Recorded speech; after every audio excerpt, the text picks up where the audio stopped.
Selamat hasbin mamamu. Ayo.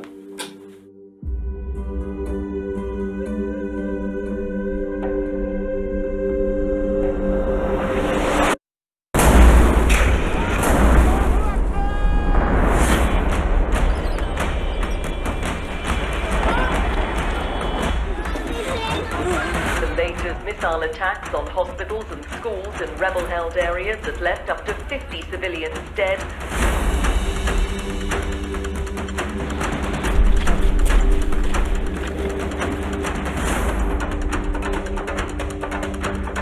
دفاع مدني صعب القبعة البيضاء اللي أول الناس بيكونوا موجودين حالة القصف.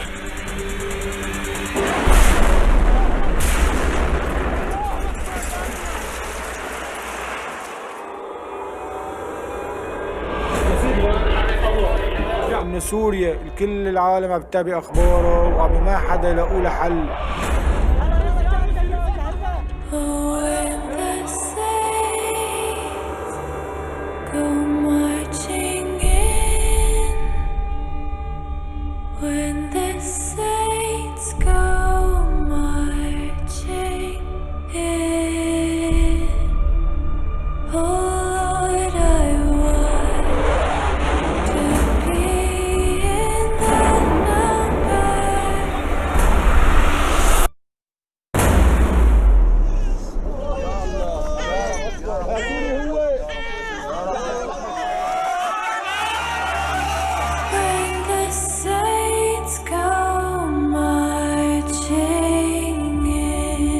شعارنا أولاً وأخيراً نحن كدفاع مدني فمن أحياها فكأنما أحيا الناس جميعاً.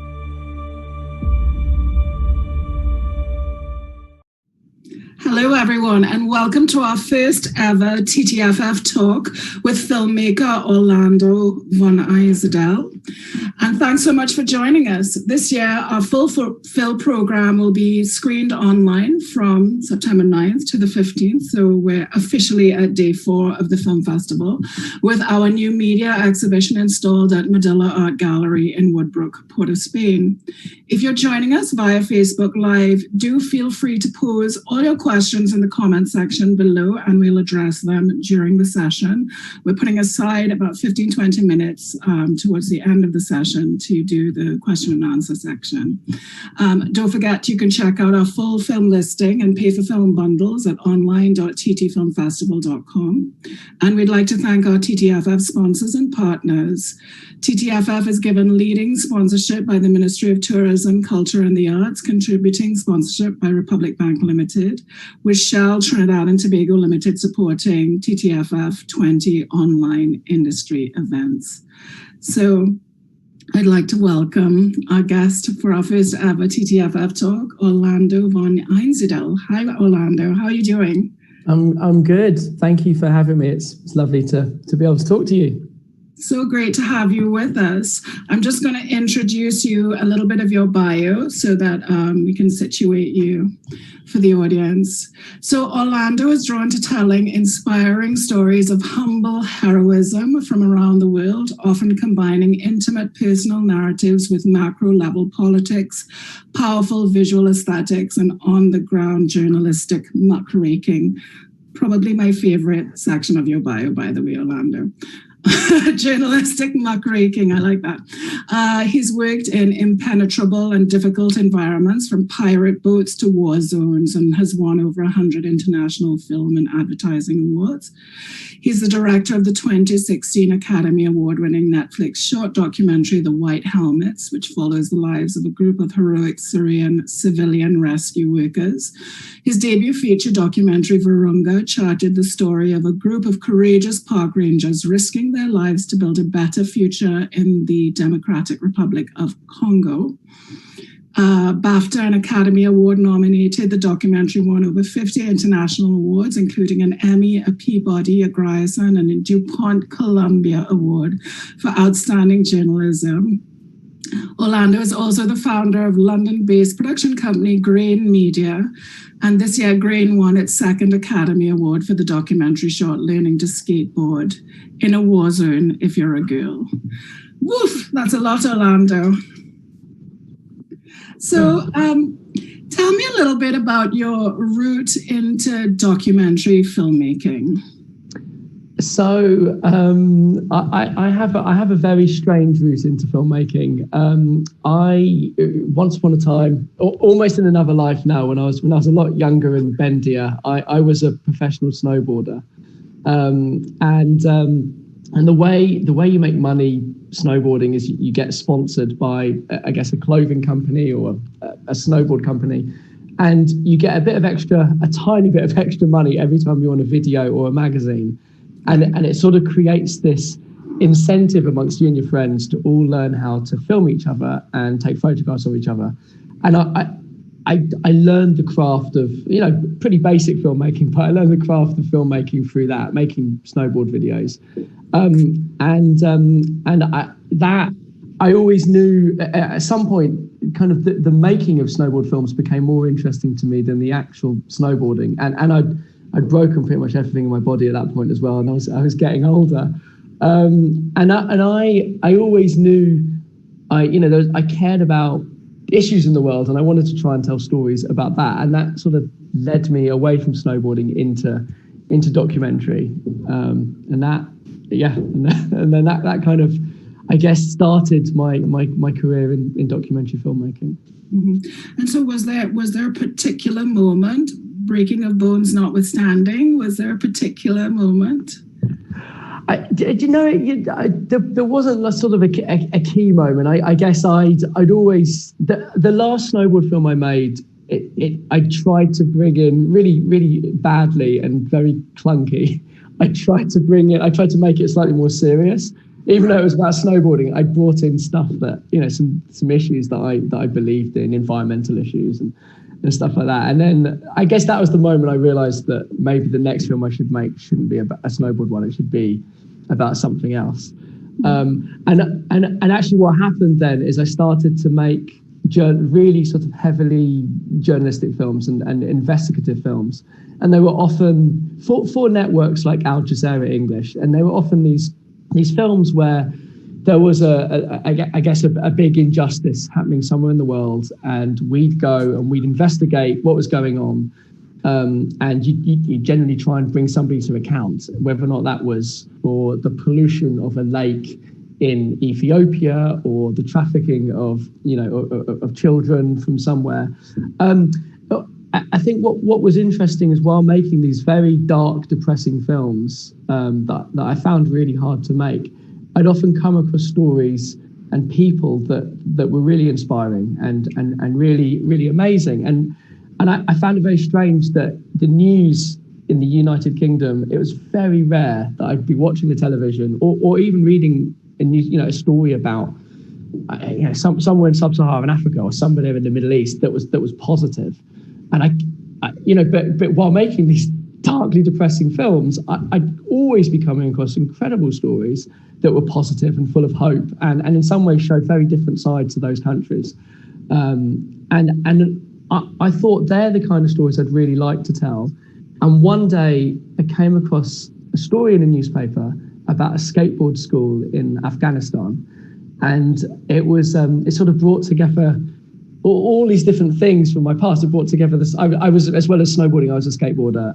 It brought together that sort of love of sport, and I knew what sport could do to you to kind of take you away from a world, transform you to someplace else. And this school it basically took children, often street children in Afghanistan, mixed together boys and girls from different ethnic groups, from different social classes, and had them all.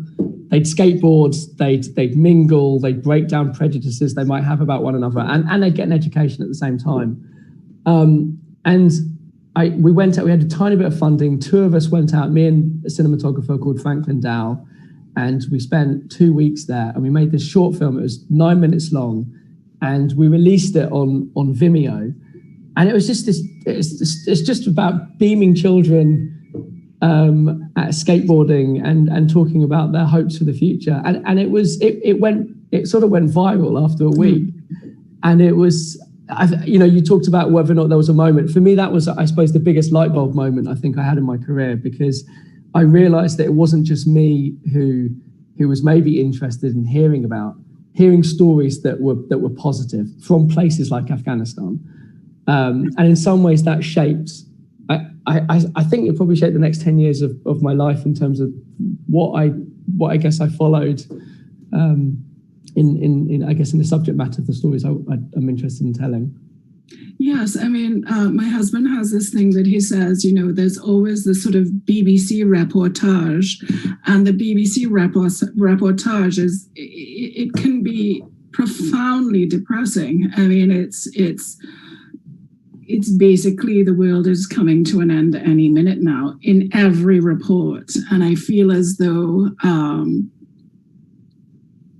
in particularly in challenging places like Syria, Haiti, places that have difficult histories and that are constantly engulfed in conflict. The Congo, these are places where the only story you get of that place, the only stories you get are terrible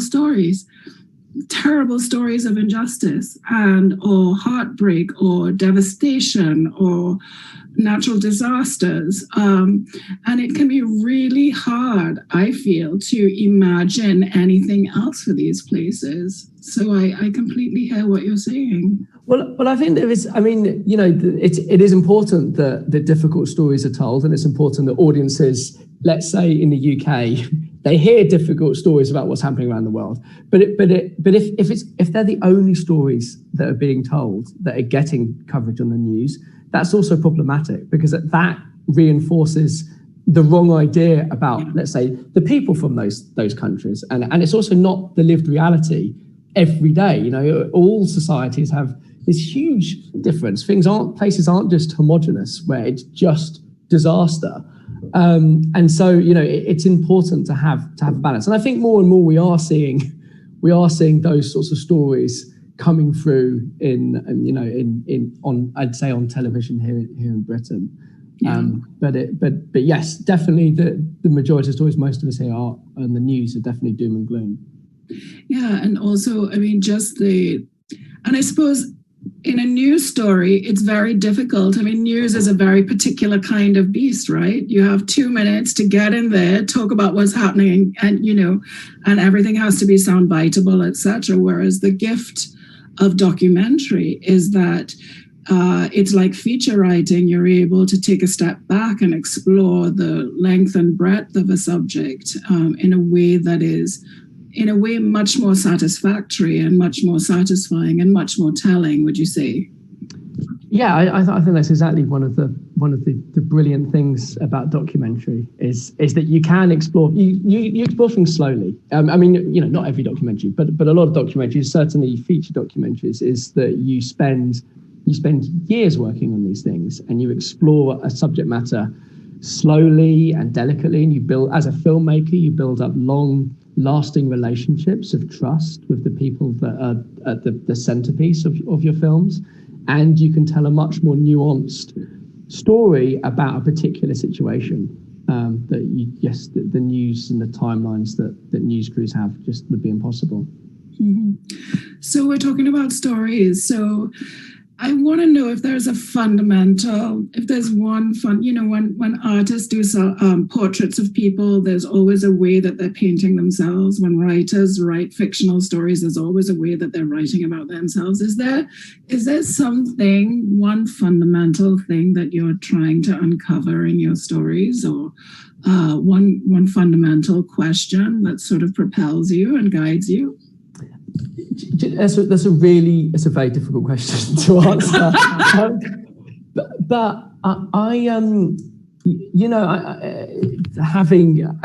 Looking back over, let's say, the last sort of 10 years of films that I've made, I know that there is one thing that always, I'm interested in lots of different things, lots of different issues, different parts of the world, but if there's one thing that I guess I'm trying to tell, coming back to this point about being bombarded with news about how our world is deeply problematic, and yes, it is, and there are so many awful things happening in the world and so many injustices, But I find it's quite easy if all you're doing is watching and reading really difficult stuff. It's quite easy to become numb to the world, to people. And I think I need to be reminded quite regularly that there is hope in people. There is a hope for the future, and I tend to gravitate towards stories which give me that, people and places, and often that not always, but that sometimes means it's people working in very difficult places, because sometimes I guess the hope and the strength of character within those people shines through that much brighter. But I guess that's at the heart of it. It's people that remind me that human beings can be incredible. That there is a lot. The world can be a much better place, and it's in all of us to show that. Yeah. And so I suppose there's deep optimism at the root of you. Maybe, Mario. I think I try to be optimistic. I think you've got to be, and there's no one else. We're in charge of making the future different, and you've got to be optimistic despite all of the challenges. Absolutely, you do have to be optimistic. You're absolutely right. We are in charge of making the future different. It's not like somebody else is going. I mean, also, I have to say that, I often get put in situations where I'm telling a story about somebody that's in, we're doing this. I'm sitting in London. It's sunny outside. It's peaceful. There's peace in this country, despite our politics being angry and divisive. It's a lovely place to live. I often make films in places where it's really not like that. And if people in countries living through real conflict can still be really hopeful, that keeps you optimistic too. It's like, what right do I have to not be hopeful? Exactly. In my own life. Exactly. So what makes you decide, right, that's the next film I'm going to make? I mean, I know you're managing basically a production company now. You have a production company, and so there's kind of a need to generate work, and you've got clients and things like that. But in terms of the projects that are primarily driven by you, what makes you decide what that project is going to be?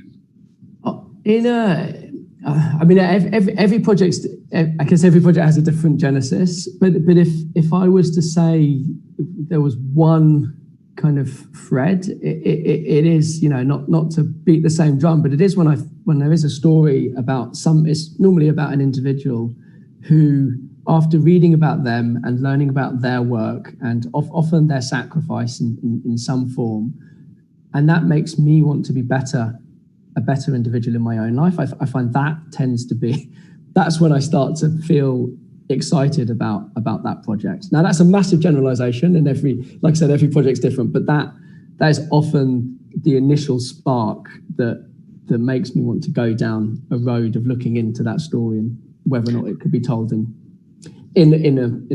a form on film. Because, is there an extent to which you sort of have to sort of prepare yourself? Because making a film is hard. So I guess it's a question of what's going to make you do this thing that's hard. It's great. I won't pretend that it's not wonderful as well. It's also wonderful, but it's, you're going to give the next couple of years of your life to this thing. So I suppose I think when I feel the ingredients are right, it becomes a compulsion, and it's not I find filmmaking hard. I've never found it easy, to get it right, to make a good film. It's really hard. But of course, like you said, Mariel, as a job, it's a very privileged job, because it's enjoyable but it's you're right. You devote years of your life to it, but I think when it's the right subject and the people that you surround yourself with are people that are passionate and that you enjoy working with, it it doesn't feel like work in the same way. It's sort of, I get completely obsessed by it, and that's what I'm thinking about. Yeah, you're completely driven to do it. Yeah. So I'm going to ask Soraya if we can play the trailer for Virunga now, Soraya, because we'll spend a little time talking about that.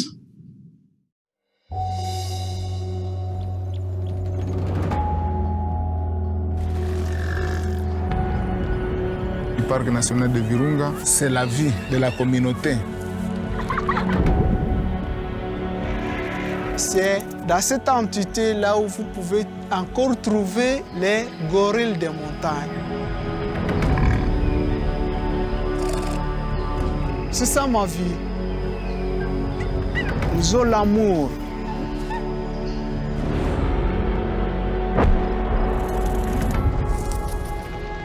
I think that we have a problem. Companies are exploring for oil. I came here to cover the security situation. I was sworn in to ensure that Virunga National Park's protected. Oil companies have a reputation for controversial ventures. All their efforts are focused on the national park. In the past, it has brought a lot of violence here. Everyone wants their slice of the cake. This isn't a war yet, but it could be soon. Companies are playing with fire. Fear has driven people out of these villages. If we leave, we would lose everything.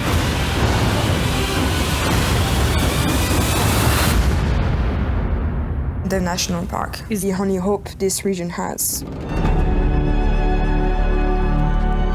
You must justify why you are on this earth. Finalement, nous serons aussi jugés. Nous allons seulement croiser le bras quand le parc sera en train de disparaître. Pourtant, notre souhait est que ce parc reste immortel.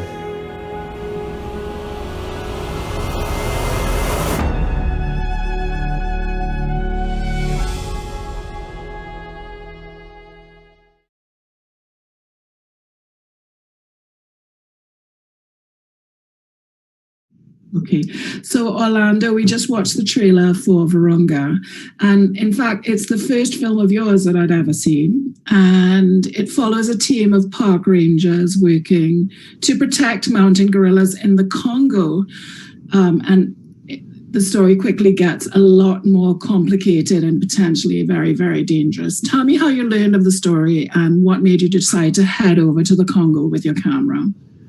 So, actually, the initial, I guess the initial ambition with this film was a lot more simple. It was, I'd read in a newspaper, I actually find a lot of stories just in reading newspapers or magazines. I'd read this story about this place called the Virunga National Park, which I'd never heard of. And there was photographs in this piece, and it had a volcano with lava coming out, and it had mountain gorillas, and it sounded like Jurassic Park. I was like, is this real? There's sort of geographical history playing out in these volcanoes, and there's, the history of Homo sapiens and, with gorillas. And the actual article was all about the rangers of this park who, Eastern Congo has experienced 20 years of really difficult war. And it was a story about the rangers trying to rebuild the park after 2 decades of fighting, and trying to do that as a way of peace building.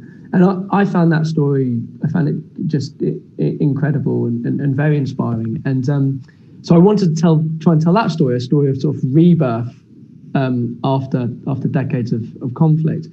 And went out to do that and started, you email, you send lots of emails back and forth, and eventually somebody says, okay, fine, come out and let's see if you're who you are and whether or not we'll be interested in working with you.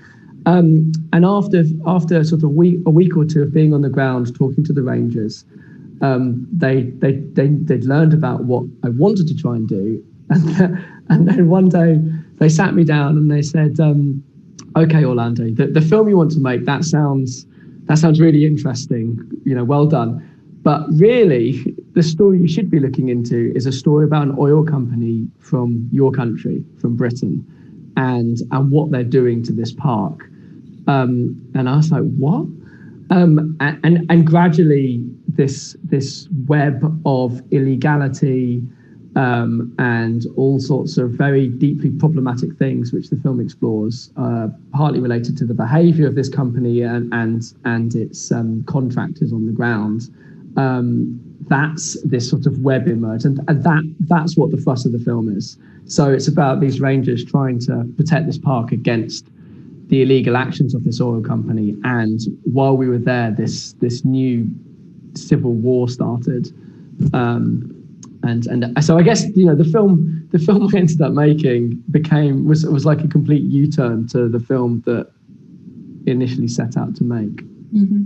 But so you go there, you have a very particular idea in your mind, and you're very quickly confronted with something that is far more complicated and problematic and challenging than what you had imagined.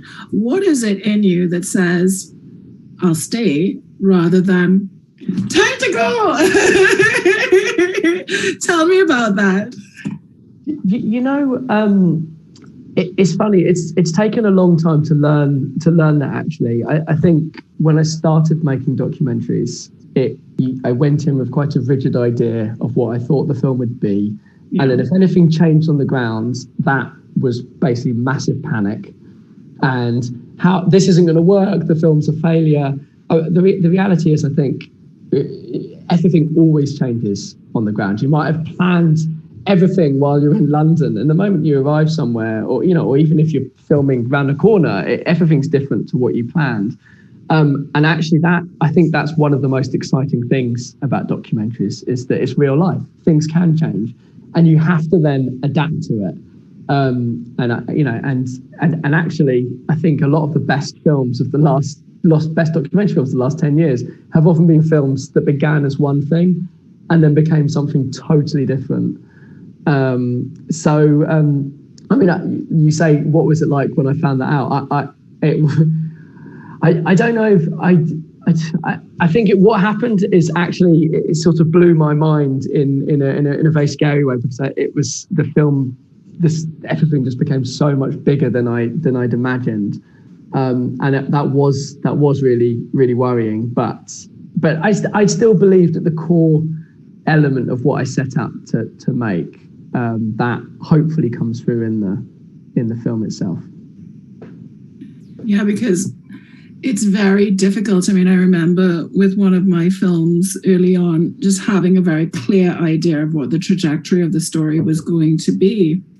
And then it all hinged on the success of a particular event, and for this person, and when the event wasn't a success for the person, well, I was heartbroken for her, but also I thought, well, that's not the story I wanted to tell. And it took me a while to be convinced of the fact that it's the story, whether it's what you intended, it's what has happened, it's the truth, it's a reality for so many people.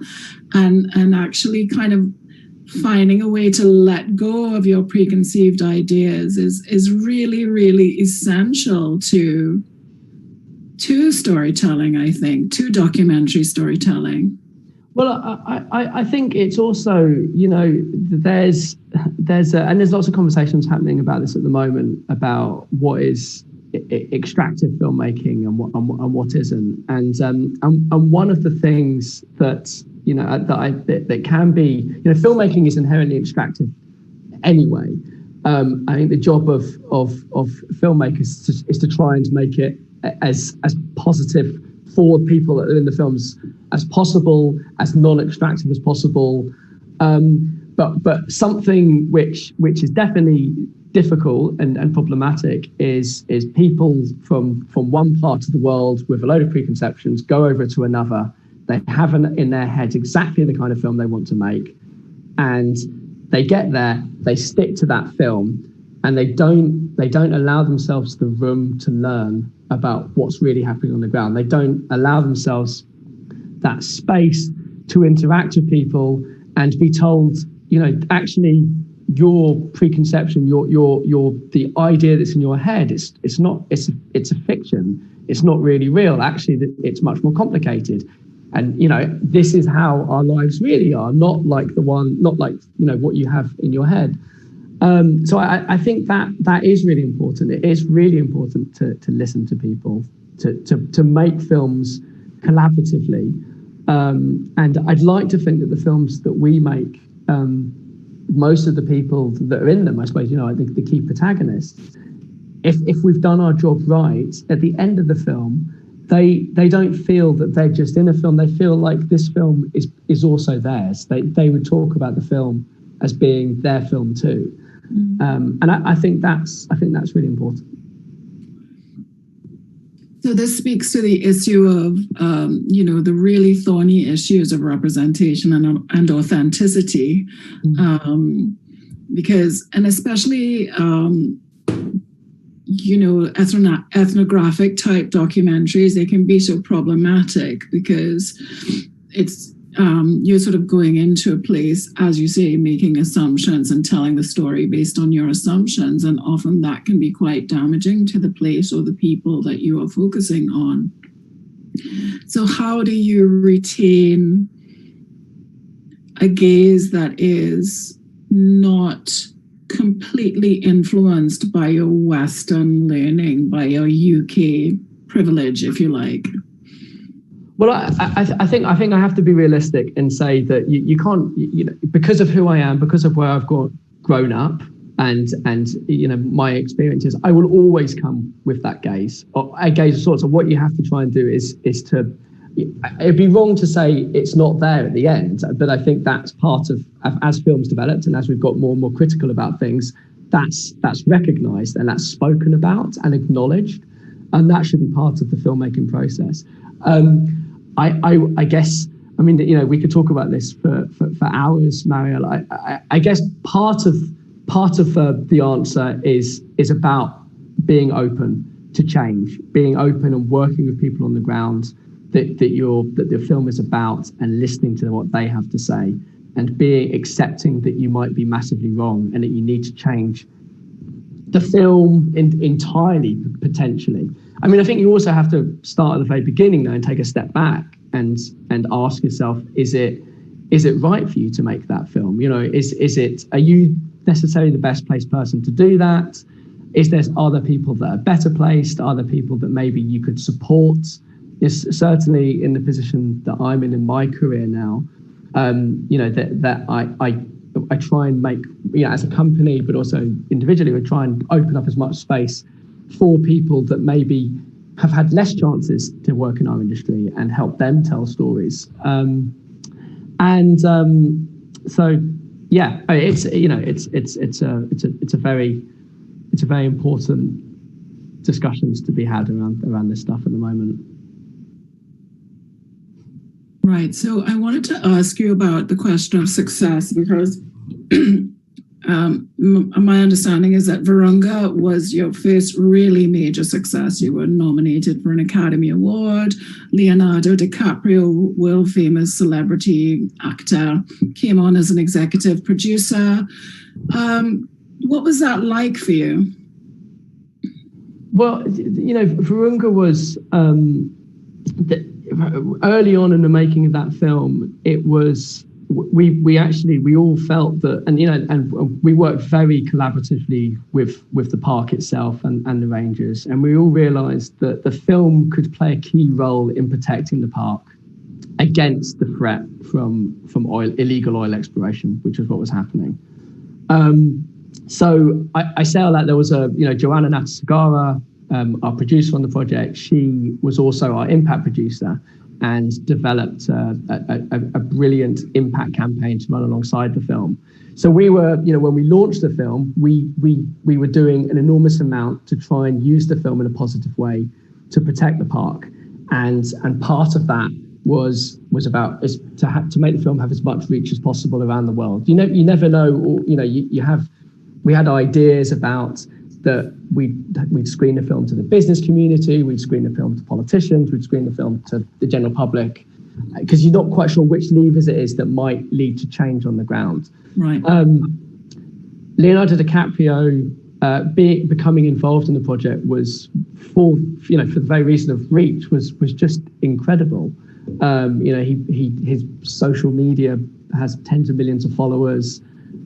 He brought an audience to what was otherwise, I guess, an obscure documentary in East Africa, and suddenly brought it to the mainstream. And I remember the announcement that when it was announced that he was one of our producers on the film, we hit all of the entertainment press and teenage magazines, and and they were talking about our film, it's about really human rights and governance and all sorts of quite serious, gritty issues, and that was extraordinary.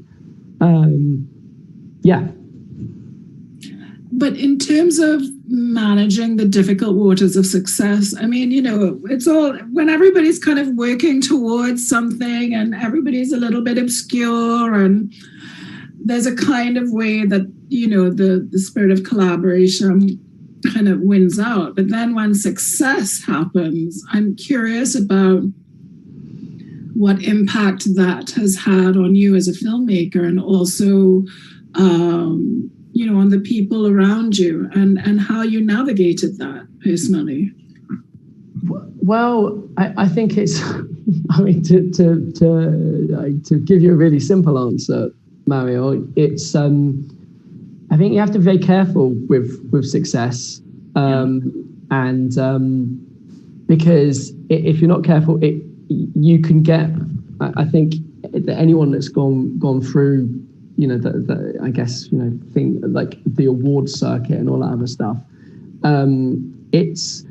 you're basically put for a limited time in a spotlight, and it can, I've seen people get dazzled by that longer term. I think you need to remember that you are there as you've been gifted that opportunity on the backs of the people that are at the heart of your film.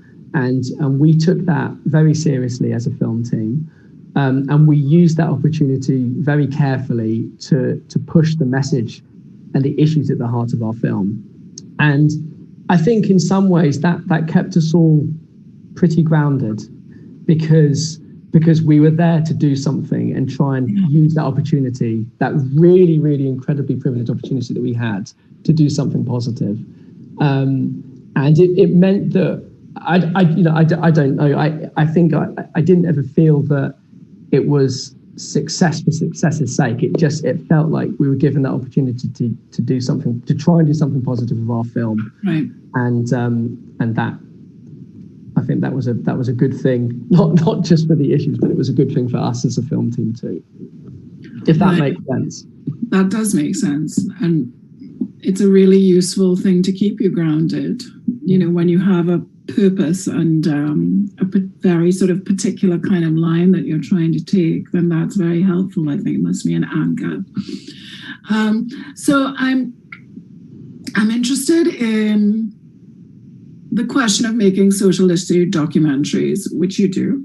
And first of all, you go into incredibly dangerous conflict zones, not just conflict zones, working alongside guerrillas, climbing mountains that are practically vertical, with cameras on your back. You seem quite unflappable in the face of danger. Can we speak to the business of filming and being drawn to stories in such dangerous places? Well, I'm definitely not unflappable. I'm not. I don't feel brave. I'm often very scared. I think this goes back to what I said earlier about compulsion for a story. I think when you really believe in the story and you believe in the issues at its heart, you become willing to go to maybe you go to a location that maybe you wouldn't have been willing to go without that sort of drive. So that's on the one hand. I think the other thing is, you showed the trailer for Virunga. for instance, I was regularly, I spent a year living in Eastern Congo making that film, and I was scared a lot, especially when sort of live combat came to the areas where we lived. But and often when I got scared, the Rangers would say, "Come on, Orlando, pull yourself together. Stop being a chicken." And actually, it reminds you of. I was as a foreign journalist filmmaker, I could always leave. I always had that privilege, and the people I was, the Rangers that the film was about, that they never could. And I say that because it gives you a reality that yes, sure, you can be in a situation which might be a bit scary, but the people that the film's about, that they don't have that choice. And it felt that I've often felt that you need to stay to witness and document, and that's the only positive role that I can play in a very difficult situation, or we as a film team can play often is to be witness to that injustice.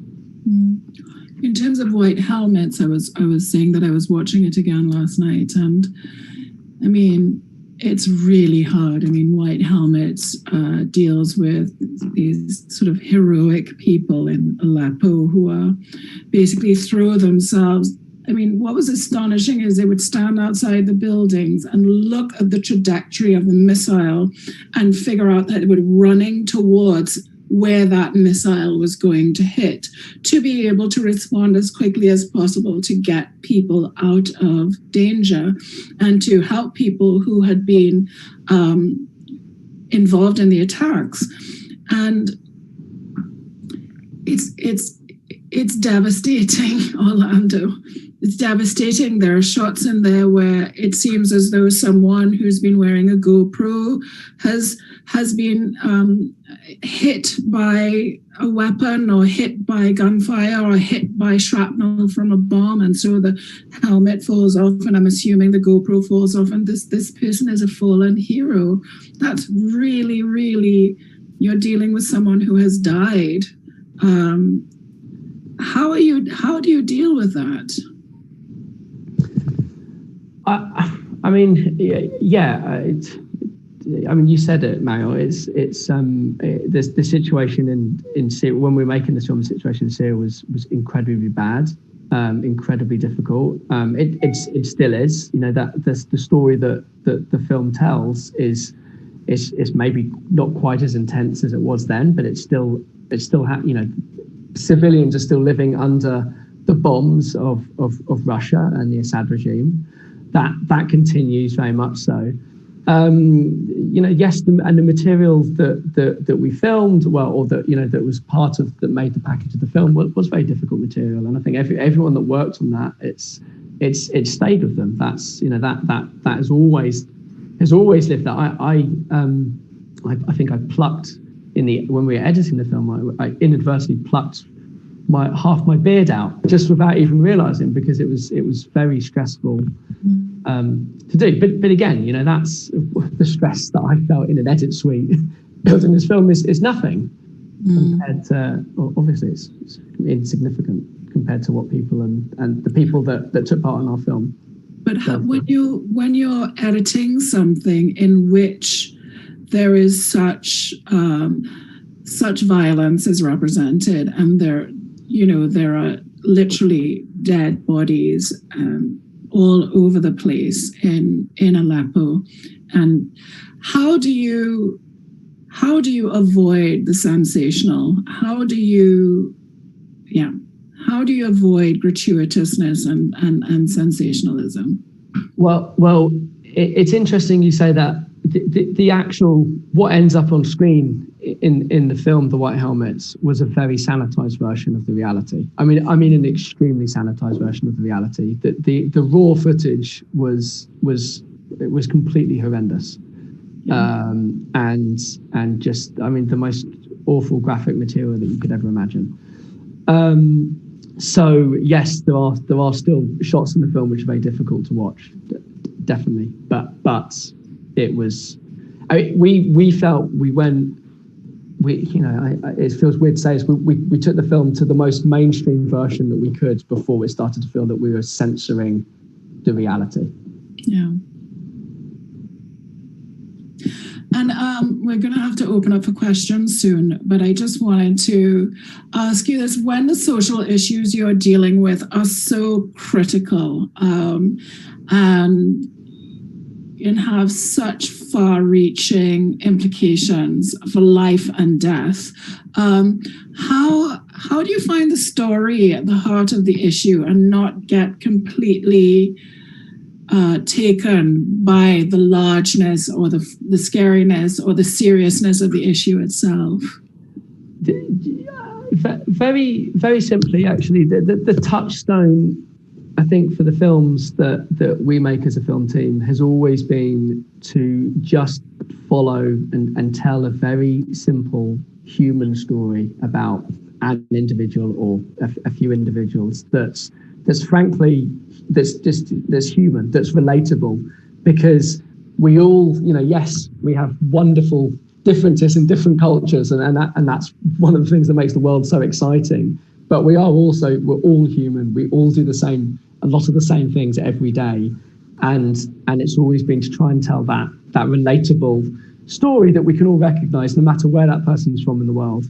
And in doing that, I've always felt that if you do that, you get the politics comes into the story anyway, without ever needing to say it and speak about it. It's there because if somebody's living that reality in Syria or Afghanistan or wherever, in Britain, wherever it is, the politics seeps into the fabric of their life, and you don't need to focus on it as such.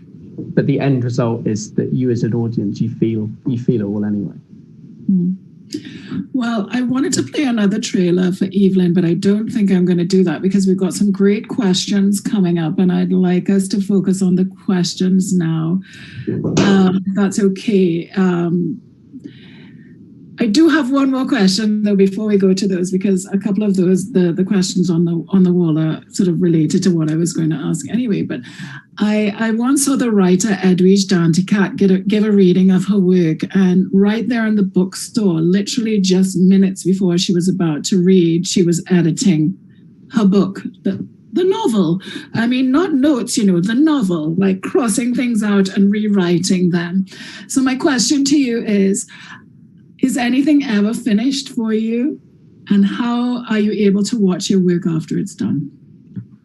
That's a very good question, and it's I think I have a very I don't know, maybe everyone says I find it very difficult. It's very difficult to call time on something, and it always feels like you can be fiddling. I tend to find by the end of an edit, before the film comes out, I'm almost blinded by the material. I don't know if it's any good. I don't know if anyone will like it. I don't know if we've stuffed it all up. And actually, then to the second part, watching it back, I've found watching the film for the first time in a public forum really, really difficult, because you still notice there's always mistakes, and you notice them. They're there, and they're there in the final films, and you only maybe or the editor and the producer, maybe only that team would know. It's very, very hard. I tend to find once a film is finished, I'm happy. Maybe I'll watch it once in public, and after that, I'm happy to maybe not watch it again. Never watch it. But at that point, I've watched it, a thousand times. It's seeped into every pore in my body, and then you put it out into the world. You can never change it again. That's it, and I don't know what its purpose it serves for me to keep watching it, other than to see all the errors. I totally hear you. So we have a question from Catherine Emmanuel. How do you as a filmmaker decompress emotionally and mentally after being a part of the lives and situations of your film subjects? It's a really good question. And I would say that I was actually very bad at doing this. I didn't really. and a lot of our crew would, you know, people would have a drink and they'd chat, and I found it very difficult. And my producer, fun enough, she really Joanna Natsagara, she noticed that I struggled to decompress after a day of difficult filming. I wouldn't talk about how I felt and what I'd gone through, and it's really interesting because you know you're not going to show the trailer for Evelyn, but a feature film I made, which is about my family and my family story. I had a brother who took his own life, and I think that in some ways influenced. I found it very difficult to talk about my emotions because I felt that the moment I did, it would open up all of this pain about what happened to my brother and my family. And so I was very much a closed box for a long time, and I just internalized it all, and I'd sort of hold everything in, really unhealthily, frankly. And actually, in going through making that film, I've realized that talking about your emotions and the difficult things you go through is a strength in the end. You know, being able to be emotionally vulnerable it makes you stronger.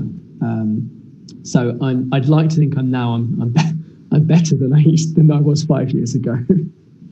But it's also, as a documentary filmmaker, it also allows you to empathize much more, I think, with your subjects, because you've now been in that situation yourself of being the subject of a documentary, and you know what that feels like. You know, I'd like to think so. I know how much the camera demands from you. I know how painfully revealing it is to bare your soul to a camera, and I think it definitely gave me a really big appreciation of how much we are, as filmmakers, we ask for from people. Yeah, absolutely. And how much they give to us. And how much they give. And it's you know, it's a deeply unequal relationship. Yeah.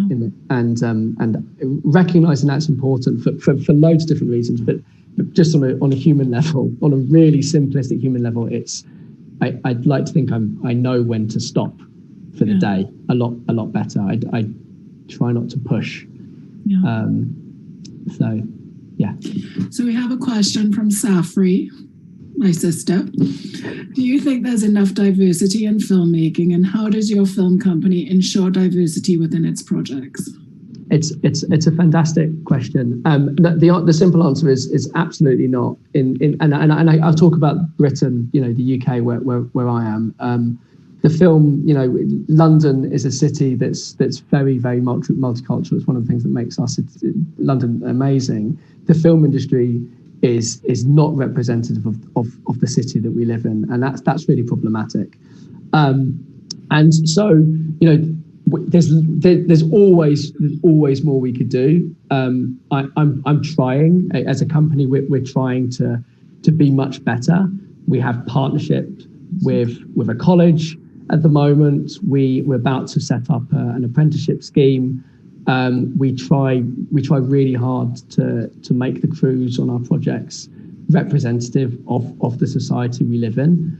And it's great right now that this is a big conversation right the way across the industry, in the UK, in the US, and you know I hope that the future improves. It's become something that we've got to change. Of course, we have to change it, not for so many reasons. It will make better films. It's obviously the right thing to do. And having now, I'm not somebody that started filmmaking 5 minutes ago. I've been in this industry a while, and it's incumbent on people like me to change it. And that's something I feel deeply about doing, and I'm hoping that in the next year or the next 10 years that our company can be part of driving that change. Thanks, Orlando. And then we have Another really great question from Catherine, which I think is something that a lot of filmmakers, documentary filmmakers in particular, must really, really struggle with. How do you balance getting close to your film subject with maintaining a sort of distance to try to maintain some kind of objectivity?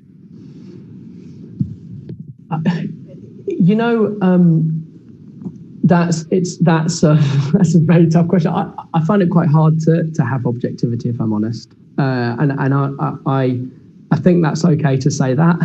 It's false. I think in documentary to say you're really objective. You're not. You can be journalistic, and some of our film, not every film, but some of them are journalistic, and we have to follow journalistic good practice, obviously, and do that right. But in terms of like actual objectivity with the people our films are about, I mean, I fall hook, line, and sinker in. I have formed bonds of deep affinity with the people our films are about, and I see their worldview, and I learn from them and learn to look at the world, try to look at the world through their eyes, so that when you come back and try and construct that, yes, maybe I'm trying to be objective in how we tell the story, but I'm never really objective. I'm changed by the experience of making that film, as is everyone on our film team, and I think it's better just to be honest about that. I totally hear you, because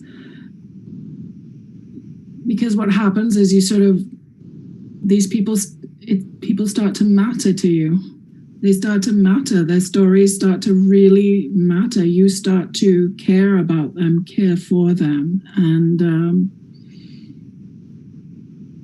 I don't know, I think I don't know that you can ask people to be honest and to share their deepest feelings without being prepared to sort of go there with them.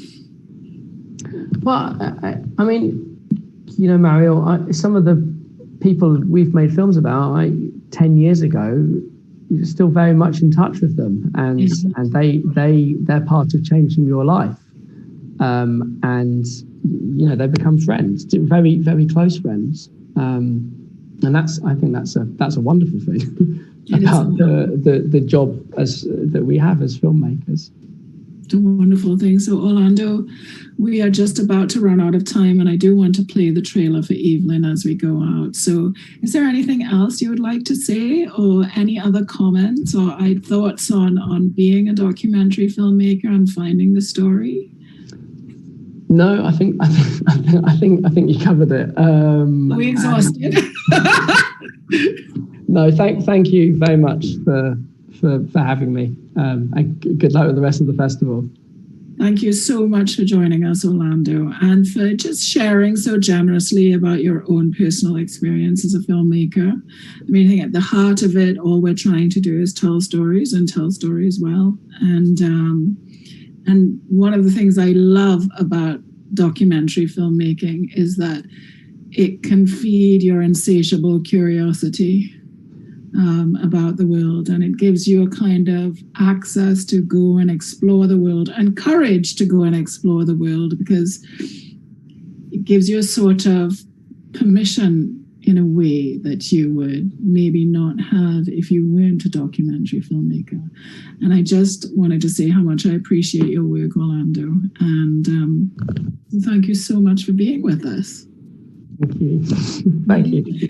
So I'd like to just let people know that if you're watching now, Orlando's films, Virunga and the White Helmets, can be watched on Netflix. And Evelyn, where can people see Evelyn, Orlando? It's on Netflix too. It's just it's on Netflix as well. Yes, it's on Netflix. Right. Evelyn is also on Netflix. Plus, he has his company has short films on National Geographic on YouTube as well. Yes. Right. Okay. And then, of course, we have lots more going on with the film festival. We have our documentary filmmakers panel later today, and so many great films. So please stay with us. And as our hashtag for this year goes, watch something online. Thanks so much. You're welcome. I'm Evelyn. This is a film about my family. What's that? Wow, wow. Wow, wow. Yeah, what's my little brother? Wicked. This is my sister. Here's Orlando, my older brother. God, I'm absolutely terrified to look at this. I can't bring myself to talk about what happened to my brother and how he died. I haven't even been able to say his name for like 10 years. None of us talked about it. This walk will be a healing process. We have a history of male suicide. I can't fight the pit in my stomach every day that I know we're going to have this conversation.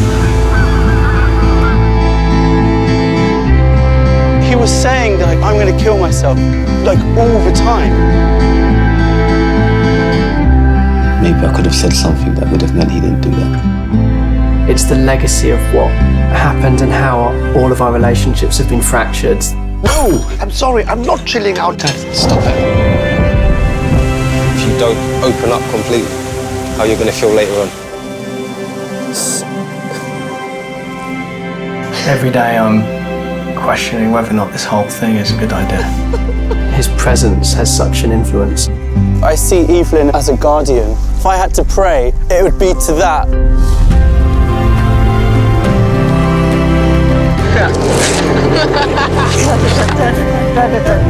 I don't feel that it's any less traumatic, but it does become a lot easier just to think about it. It's good. I feel good.